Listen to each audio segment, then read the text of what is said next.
जैसरना दिनांक 31/10/2021 को ग्राम पाली, थाना रातू, रांची, झारखंड में शरणा प्रार्थना सभा का आयोजन किया गया है।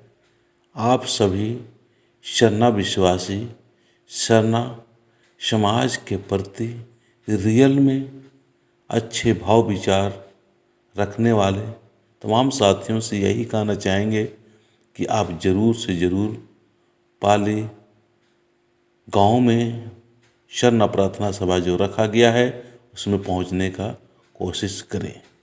ध्यान रखें, 31/10/2021 इस दिन रखा गया है प्रार्थना सभा।